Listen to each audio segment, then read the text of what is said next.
Good morning, students. Today we will learn something about winds, cyclones and storms. Wind currents कैसे generate होते हैं? ये होते हैं uneven heating on the earth. Uneven heating between equator and the poles. जो regions equator के पास होते हैं उनको सबसे ज़्यादा गर्मी मिलती है. डायरेक्ट सन ओवरहेड होता है, इसलिए यहाँ पर जो एयर है वो वार्म होती है और वो राइज अप करती है and the cooler air from the regions in the 0 to 30 degrees latitude belt on either side of the equator moves in. तो जो 0 और 30 डिग्रीज़ का लैटिट्यूड की जगह से वहाँ पर तो हाई प्रेशर होता है और विंड्स जो रहते हैं वो हाई प्रेशर से ये इक्वेटर की ओर जो लो प्रेशर पे है वहाँ पर आता है. Winds blow from north towards the equator and from south towards the equator. At the poles, the air is cooler than at the latitudes about 60 degrees. इसकी वजह से क्या होता है? The warm air at these latitudes rises up, यानी जो 60 degrees latitude है वहाँ से वो राइज अप करती है and cold wind from polar region rushes इन.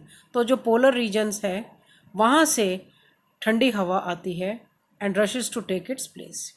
इस तरह से सर्कुलेशन सेटअप होता है from the poles to the warmer latitudes as is shown in the figure.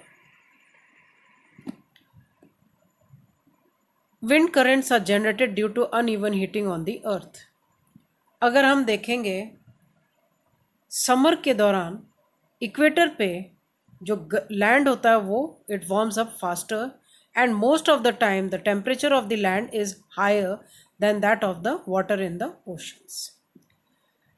तो जो एयर लैंड के ऊपर होती है it get heated up and it rises. This causes the winds to flow from ocean towards the land. These are called the monsoon winds. ये picture में आपका दोनों टाइम का बताया है. एक है जुलाई में यानी गर्मी के टाइम जब मॉनसून के विंड्स होते हैं. जो winds from oceans carry water and bring rain, it is part of the water cycle. The monsoon winds carry water and it rains. तो इसको हम लोग कहते हैं monsoon. Monsoon has come from the Arabic word mausam. दूसरा figure है जब winter होता है, जनवरी का बताया है, और उल्टा होता है, लैंड से ओशंस की ओर जाता है. Now thunderstorms and cyclones. Thunderstorms develop in hot and humid tropical areas like India very frequently. The rising temperature produces strong upward rising winds. These winds carry water droplets upwards where they freeze and fall down again. The swift movement of the falling water droplets along with the rising air create lightning and sound. This event is what we call as thunderstorm. तो ज़्यादातर thunder storms कौन सी जगह पे होता है? जहाँ पर hot humid and tropical areas हैं, जो खासकर इंडिया में आपको पता है. अब राइजिंग टेम्परेचर्स की वजह से इसमें स्ट्रॉन्ग अपवर्ड राइजिंग विंड्स होते हैं और ये विंड्स अपने साथ में वाटर ड्रॉपलेट्स कैरी करके कुछ फ्रीज हो जाती है और कुछ बारिश के रूप में गिर जाती है. कभी कभी क्या होता है कि ये एयर करंट, ये जो फॉलिंग वाटर ड्रॉपलेट्स है और एयर के बीच में ये एक दूसरे का अगेंस्ट रब करके और ये लाइटनिंग एंड साउंड प्रोड्यूस करते हैं. जब ऐसा होता है तब हम ऐसे इवेंट को थंडरस्टॉर्म कहते हैं. प्रिकॉशंस जो हमें लेने चाहिए, precautions to be taken if storm is accompanied by lightning. ये तब है कि जब लाइटनिंग हो रही है साथ में. कभी भी शेल्टर आप आइसोलेटेड ट्री के नीचे नहीं लेना है. If you are in a forest, take shelter under a small tree. Do not lie on the ground.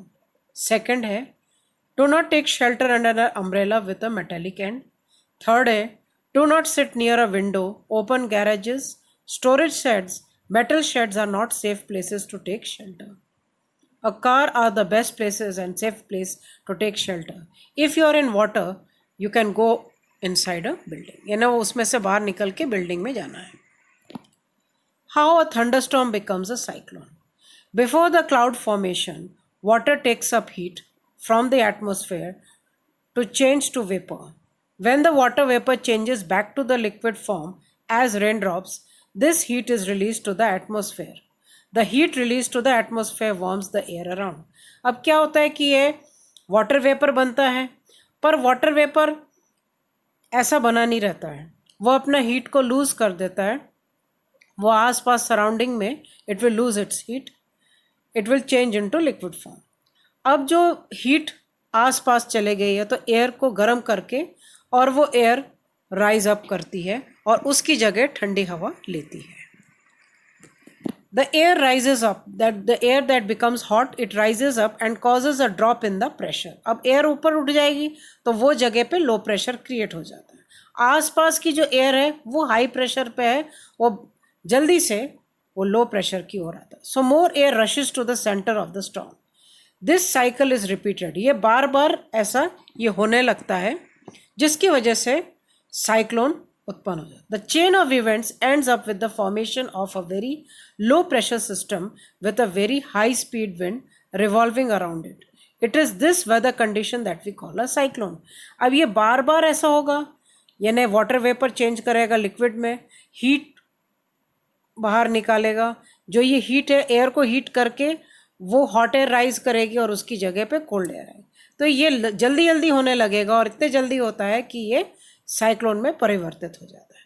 Factors हैं जैसे विंड स्पीड है, ह्यूमिडिटी है, विंड डायरेक्शन है, टेम्परेचर है, ये सब के सब साइक्लोन के डेवलपमेंट में कंट्रीब्यूट करते हैं।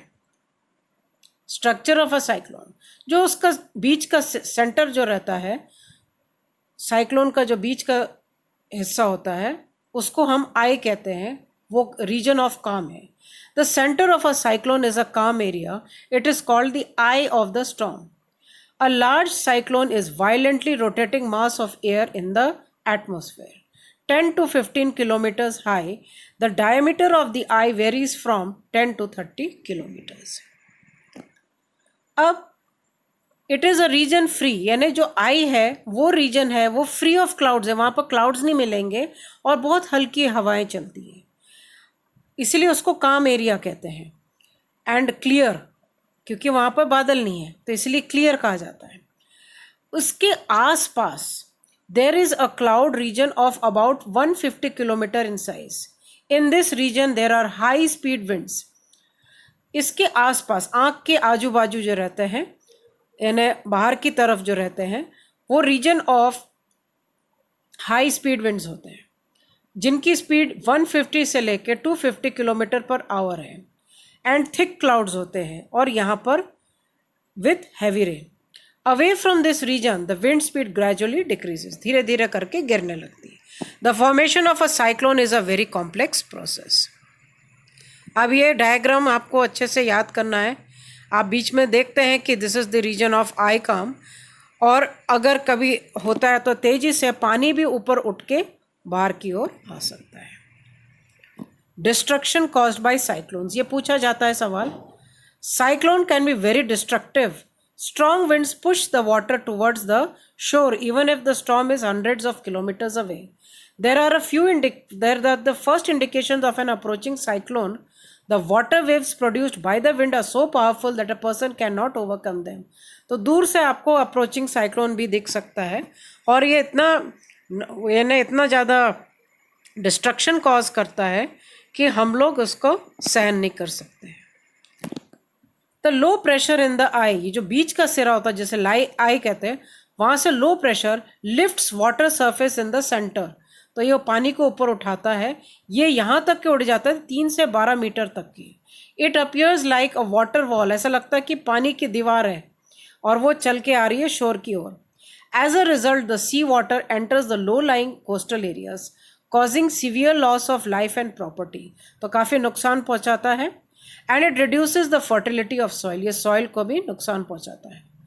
कंटिन्यूस रेनफॉल में लीड टू फ्लड्स, बार बार अगर ऐसी बारिश हो, नुकसान हो तो फ्लड्स हो सकते हैं। High speeds accompanying cyclone can damage houses, telephones and other communication system, causing tremendous loss of life and property. A cyclone is called as a hurricane in American subcontinent and it is called as a typhoon in Japan and Philippines. Tornadoes, जैसे आपको तस्वीर में दिख रहा है, in our country they are not very frequent, a dark funnel shaped cloud that reaches from the sky to the ground. तो आप देख सकते हैं इस तस्वीर में नीचे से ऊपर की ओर एक डार्क फनल शेप का बादल जैसा लगता है. Most of the tornadoes are weak. A violent tornado can travel at speeds of around 300 kilometers per hour. Tornadoes may form within cyclone. Cyclone के अंदर ये बनते होंगे. अब आपको क्या इफेक्टिव मेजर्स लेने होते हैं. Cyclone forecast and warning service. Rapid communication of warnings to the government agencies, the ports, the fishermen, and the general public. Construction of cyclonic shelters in cyclone prone areas and administrative arrangements for moving people fast to safer areas. तो एक तो आपका communication system अच्छा होना चाहिए और warnings बाकायदा समय पे होने चाहिए फिशरमैन को, साथ साथ में शिप्स को और जनरल पब्लिक को. और जो है कुछ लोगों को इस तरह का अरेंजमेंट करने चाहिए कि लोगों को जल्दी से यह साइक्लोनिक शेल्टर्स में ले जाए. We should not ignore the warnings issued by meteorological department through TV, radio or newspaper. We should make necessary arrangement to shift the essential household goods, domestic animals and vehicles. Avoid to drive on the roads on roads as roads may be damaged due to floods. The phone numbers of emergency services like police, fire, brigade and medical centers should be kept handy. Precautions while in cyclone hit areas.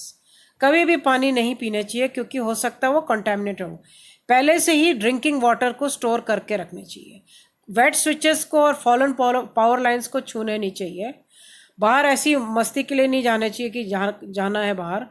कभी rescue operation workers को pressurise नहीं करने चाहिए और अपना undue demands नहीं देने चाहिए और अपने पड़ोसियों और फ्रेंड्स के साथ में हमेशा कोऑपरेट करने चाहिए.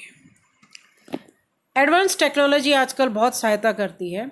सैटेलाइट्स और रेडार्स के द्वारा साइक्लोनिक अलर्ट और cyclonic watch 48 hours in advance of any expected storm and a cyclone warning is issued 24 hours in advance. Several national and international organizations cooperate to monitor the cyclone related disasters. Thank you.